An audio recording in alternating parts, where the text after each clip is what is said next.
Welcome to D4 tutorials.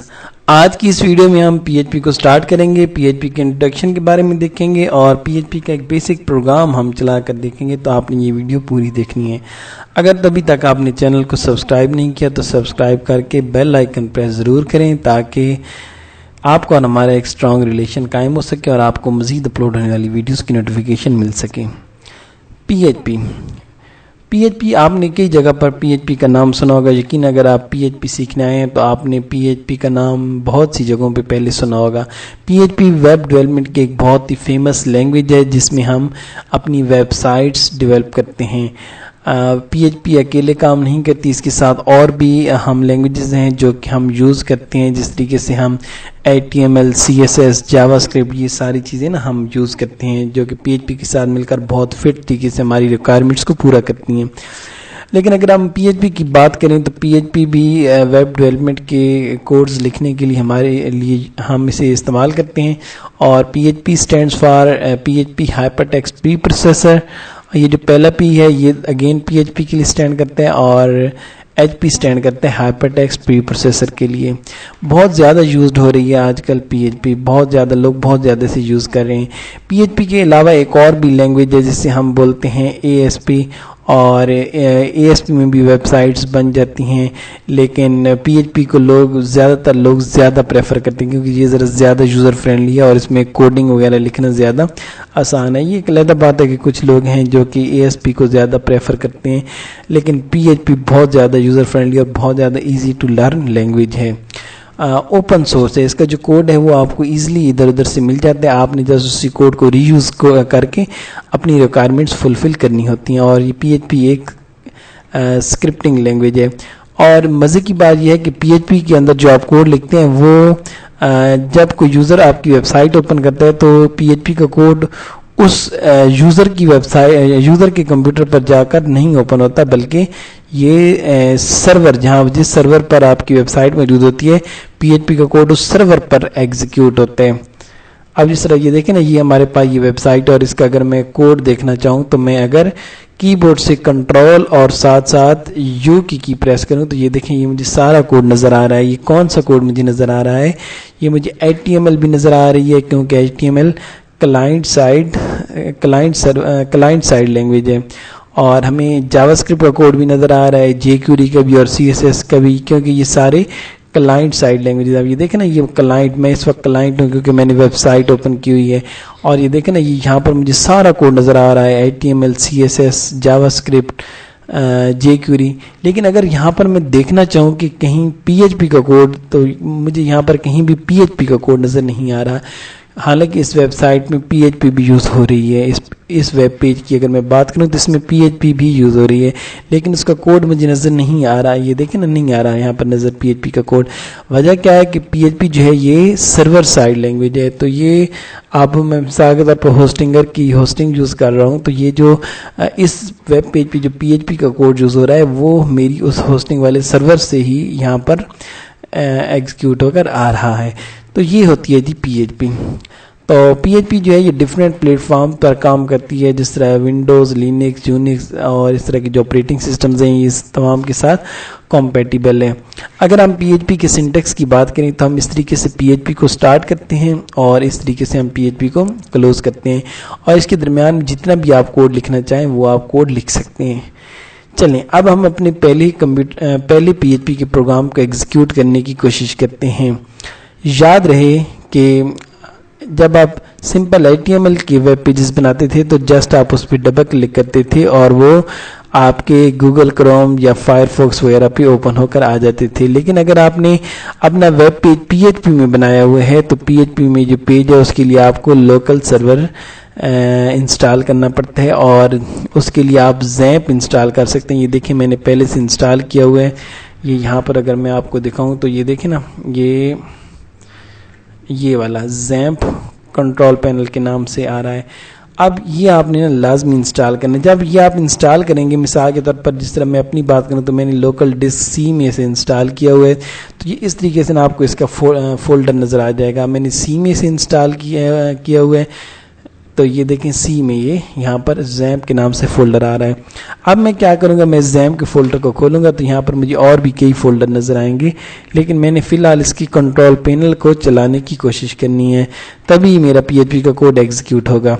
इसके लिए आपने यहाँ पर ये जो जैम्प control.exe की फाइल यहाँ पर मौजूद है, इसको आपने डबल क्लिक करके ओपन करना है। और नॉर्मली जब आप इसे देखते हैं ना तो ये इस तरीके से नज़र आ रहे होते हैं। ये अगर आप इसका अपाचे देखेंगे तो ये देखें, इसे अभी प्रोसेस आईडी नहीं मिली, इसे MySQL को भी प्रोसेस आईडी नहीं मिली। इसका मतलब है कि ये दोनों अभी एग्जीक्यूट नहीं हो रहे। अब हमने इन दोनों को एग्जीक्यूट करना है। अपाचे को भी स्टार्ट कर दें। अपाचे हमारी हेल्प करेगा कि हम वेब पेजेस, जब PHP के वेब पेजेस चलाएंगे तो ये उनको रन करने में हमारी हेल्प करेगा। और अगर आपका काम डेटाबेस के साथ है, आपने कोई डेटाबेसेस वगैरह भी यूज़ करनी है, तो आप इस MySQL को भी स्टार्ट कर सकते हैं। अब यहाँ पर अगर आप गौर से देखें तो अपाचे को भी प्रोसेस आईडी मिल चुकी है और MySQL को भी प्रोसेस आईडी मिल चुकी है। इसका मतलब ये हो गया कि ये दोनों सर्विसेज अब हमारी काम करने लगी हैं। ओके, अब हम क्या करेंगे, अब हम इसको मिनिमाइज कर देंगे और यहाँ पर हमने अब htdocs का फोल्डर ढूंढना है। यहाँ पर htdocs का फोल्डर, तो यहाँ पर देखें ये आपको htdocs के नाम से एक फोल्डर मिलेगा। जब भी आप XAMPP को इंस्टॉल करेंगे तो आपको htdocs के नाम का एक फोल्डर ज़रूर मिलेगा। अब आपने इस htdocs के फोल्डर को ओपन करना है और ये देखें यहाँ पर अब आपने अपनी वेब का जो पेज है उसको बना के रख देना है। ये पहले से आपको इसके अंदर बहुत से फोल्डर नज़र आ रहे हैं, क्योंकि मैंने यहाँ पर पहले से बहुत से वेबसाइट्स पर काम किया हुआ है। अगर आपने अभी से अगर आपने एक नया फोल्डर बनाना है, नई वेबसाइट बनानी है, तो न्यू फोल्डर में जाकर मिसाल के तौर पर हम यहाँ पर लिख देते हैं BSIT4। तो आप ये देखें BSIT4 के नाम का एक फ़ोल्डर बन गया। ये देखें, अगर मैं आपको दिखाऊं तो ये यहाँ पर देखें, अब यहाँ पर देखें ना, ये BSIT4 के नाम का एक फ़ोल्डर बनकर आ चुका है ये यहाँ पर। ओके, अब मैं जितने भी PHP के पेजेस बनाऊंगा मैं इसी फोल्डर के अंदर रखूंगा, फिर मैं आपको चला कर दिखाऊंगा कि ये चलेंगे कैसे। अब BSIT4 का फोल्डर मैं ओपन कर रहा हूँ तो ये बिल्कुल अभी फ़िलहाल एम्प्टी है। अब यहाँ पर अगर आप गौर करें तो ये देखें, इस चीज़ पे गौर करें कि हमने XAMPP के अंदर जाकर htdocs के फोल्डर के अंदर जाकर एक फ़ोल्डर क्रिएट किया BSIT4। अब इस फोल्डर के अंदर मैंने अपनी कोई फाइल बनानी है, मिसाल के तौर पर मैंने कोई फाइल बनानी है जिसका नाम है index.php, तो वो मैं यहाँ पर बनाकर रख दूंगा और इधर जब मैं इसे ओपन करूँगा तो मैं इसका नाम यहाँ पर दूंगा पूरे पाथ के साथ, तो तभी ये यहाँ पर ओपन होगा। ओके, इस तरीके से होगा ये। चलिए अब हम ऐसा करते हैं कि हम अपनी फाइल बना लेते हैं। फिलहाल मैं आपको यहाँ से ही कोड कॉपी करके दिखा रहा हूँ ताकि आप भी यहीं से ही कोड कॉपी कर लीजिएगा। ये देखें, ये वाला कोड मैं कॉपी कर लेता हूँ क्योंकि ये बिल्कुल बेसिक कोड है PHP के स्क्रिप्ट को चलाने के लिए। ओके, अब यहाँ पर ये देखें, यहाँ पर अब आपने क्या करना है कि आपने ड्रीम व्यूवर ओपन कर लेना है। अगर आप ड्रीम व्यूवर में कोडिंग कर रहे हैं तो आपने ये ओपन कर लेना, और अगर आप किसी और सॉफ्टवेयर में काम करना चाहते हैं तो वो ओपन कर लें। बेशक आप नोटपैड में कर लें, कोई बात नहीं। डायनेमिक पेज PHP क्रिएट, ये एक नया पेज आ गया। इस सारे को मैं रिमूव कर देता हूँ, पढ़ा भी रहे तो कोई बात नहीं, लेकिन मैं इसे फिलहाल रिमूव कर रहा हूँ और वो कोड जो मैं कॉपी करके आया था वो मैंने यहाँ पर पेस्ट कर दिया। अब देखें, ये हमारा PHP का कोड है और इसके साथ HTML का कोड भी चल रहा है। अब यहाँ पर ये बात काबिल गौर है कि HTML और PHP इकट्ठे मिलकर काम कर सकते हैं। जिस तरह ये देखें, HTML चल रही थी और आगे PHP आ गई और फिर उसके बाद फिर अगेन HTML आ गई। अब अगर आपको ये इरेलीवेंट लग रहे हैं तो बेशक आप इनको हटा भी दें तो कोई बात नहीं, लेकिन ये कम से कम अभी हमें इससे गरज है कि PHP स्टार्ट इको का मतलब ये है कि सी आउट करना। अगर आप C++ पढ़ कर आए हैं तो आपको याद होगा आप सी आउट करते थे, और अगर आप C लैंग्वेज पढ़ कर आए हैं तो आपको याद होगा कि आप इस तरीके से ये सारे काम करके आए हैं पहले। तो अब आपने इको करना है। इको का मतलब क्या है कि प्रिंट करना है। तो यहाँ पर आपने डबल कोटेशन में जो भी चीज़ लिखेंगे वो सेम टू सेम प्रिंट होगी। अच्छा, अब यहाँ पर यह कि अब इस फाइल को मैं सेव करने लगा हूँ। सेव आपने बड़े ध्यान से करना है। सेव करके आपने कहाँ पे रखना है, देखिए C ड्राइव में मेरे पास XAMPP था, XAMPP के अंदर मेरे पास htdocs का फोल्डर था, और htdocs के फोल्डर के अंदर यहाँ पर मैंने एक BSIT4 के नाम का फोल्डर बनाया था, और यहाँ पर मैं एक फ़ाइल बना लेता हूँ जिसका मैं नाम रख लेता हूँ index.php। मैं इंडेक्स नाम क्यों रख रहा हूँ? इंडेक्स, जब भी आप कोई फोल्डर बनाया करें तो उसकी जो मेन फाइल है तो उसको इंडेक्स का नाम दे दिया करें, क्योंकि इंडेक्स एक ऐसा नाम है जो कि कंप्यूटर बजाते खुद समझ जाता है कि यही हमारा होम पेज है।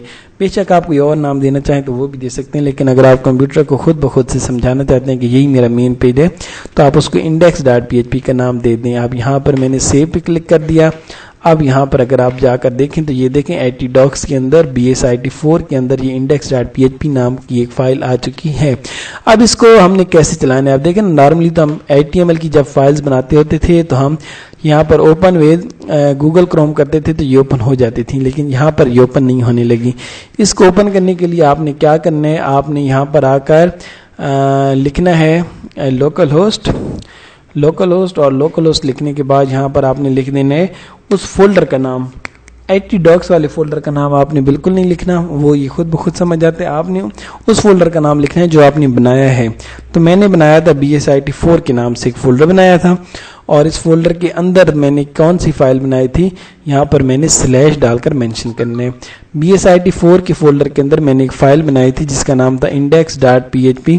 तो अब इसको मैं कीबोर्ड से एंटर करके अगर ओपन करूँ तो ये देखें यहाँ पर ये कह रहा है कि लाइन नंबर 6 पर हमने कोई सिंटेक्स एरर की है, अनएक्सपेक्टेड स्क्रिप्ट लैंग्वेज। ओके, यहाँ पर ये देखते हैं कि हमने लाइन नंबर 6 पर क्या गलती की है। ओके, तो चलिए इस लाइन नंबर 6 को मैं दोबारा लिख लेता हूँ ताकि जो भी चीज़ है वो ठीक हो जाए। इको और डबल कोटेशन में हम यहाँ पर लिख देते हैं हाय। अब इसको अगर मैं Ctrl+S करूँ और अब यहाँ पर आकर मैं इसे चलाऊँ तो ये देखें हाय लिखा हुआ आ गया, क्योंकि मैंने यहाँ पर कोड में क्या लिखा था? मैंने लिखा था इको हाय, तो ये हाय यहाँ पर सेम टू सेम प्रिंट होकर आ गया। तो दोबारा याद रखना है कि आपने जब इसे ओपन करना है तो लोकल हो स्लैश फोल्डर का नाम, जिस फोल्डर के अंदर आपने PHP की फाइल रखी हुई है, स्लैश और फिर अपनी PHP की फाइल का नाम आपने यहाँ पर लिख देना है। तो इस तरीके से आप अपनी जो PHP है इस पर काम कर सकते हैं। अब मिसाल के तौर पर अगर हम एक प्रोग्राम बनाना चाहें जिसमें हम 2 नंबर ऐड करना चाहें तो चलें वो भी हम कर लेते हैं। यहाँ पर ये देखिए अब इसी के अंदर मैं एक और इसको मैं रिमूव कर रहा हूँ और मैं यहाँ पर एक बेसिक सा प्रोग्राम बना रहा हूँ जिसमें हम 2 नंबर लेंगे और उन 2 नंबर्स को ऐड करेंगे। अब यहाँ पर अगर आप गौर करें तो ये देखें मैंने कहा $a को क्या मिल जाए? 4 मिल जाए। अब इसका मतलब यह है कि a नाम का एक वेरिएबल बना और इस a नाम के वेरिएबल में क्या आ गया? 4। फिर मैंने कहा कि $b के अंदर 9 चला जाए, तो इसका मतलब यह है कि b नाम का एक वेरिएबल बन गया और उसके अंदर क्या चला गया? 9। ओके, फिर मैंने कहा कि सम PHP के अंदर हम वेरिएबल को डॉलर से रिप्रेजेंट करते हैं, तो यहाँ पर $सम लिखा है, तो यहाँ पर इसका मतलब है कि मेमोरी में सम नाम का भी एक वेरिएबल बन गया। अब देखें a वेरिएबल के अंदर क्या पड़ा है? 4। b वेरिएबल के अंदर क्या पड़ा है? 9। 4 और 9 कितने हो गए? 13। तो ये कहाँ पर जाएंगे? ये लेफ्ट पे जाएंगे, तो $सम में क्या आ जाएगा? 13। तो यहाँ पर हमने लिख देना है 13। अब अगर मैं कहूँ कि इको $सम, तो सम वेरिएबल में क्या पड़ा है? 13, तो ये हमें क्या दिखाएगा? 13। तो इस तरीके से आप मुख्तलिफ किस्म के ना ऑपरेशन कर सकते हैं। आप वेरिएबल्स ले सकते हैं और वेरिएबल्स की वैल्यूज़ के साथ डिफरेंट तरह के आप लॉजिक्स लगा सकते हैं। जिस तरह C++ में आपने देखा था कि आप फैक्टोरियल फाइंड करते थे, नंबर्स को मल्टीप्लाई करते थे, डिवाइड करते थे, कैलकुलेटर्स बनाते थे। ये सारे काम आप PHP की मदद से भी कर सकते हैं। ओके, तो ये तो था PHP का इंट्रोडक्टरी लेक्चर जिसमें आपने देखा कि PHP कैसे काम करती है, PHP के कोड हम किस तरीके से लिखते हैं, PHP में हम वेरिएबल्स किस तरह बनाते हैं। हमने देखा कि PHP के अंदर जब भी हम वेरिएबल बनाते हैं तो हमने वेरिएबल के नाम के साथ डॉलर लगाना होता है और इस तरीके से। तो नेक्स्ट वीडियो में हम देखेंगे कि 2 नंबर्स को हम ऐड करेंगे, लेकिन हम जो उनकी वेरिएबल्स की वैल्यूज़ हैं वो प्रोग्रामर खुद नहीं इनिशियलाइज़ करेगा, बल्कि हम यूज़र से वो वैल्यूज़ लेंगे और यूज़र से वैल्यूज़ लेकर हम ये सारा काम करेंगे और साथ ही साथ हम उन वैल्यूज़ को डेटाबेस में स्टोर करने की भी कोशिश करेंगे। तो ये सारा कुछ हम नेक्स्ट वीडियो में करेंगे, तो नेक्स्ट वीडियो आपने ज़रूर देखनी है। इस वीडियो के एंड पे आपको नेक्स्ट वीडियो का लिंक मिल जाएगा, तो उसको भी आपने ज़रूर देखना है। अगर वीडियो पसंद आई है तो चैनल को सब्सक्राइब करें और कमेंट करके ज़रूर बताएं कि आप और किस टॉपिक पर वीडियो देखना चाहते हैं। शुक्रिया।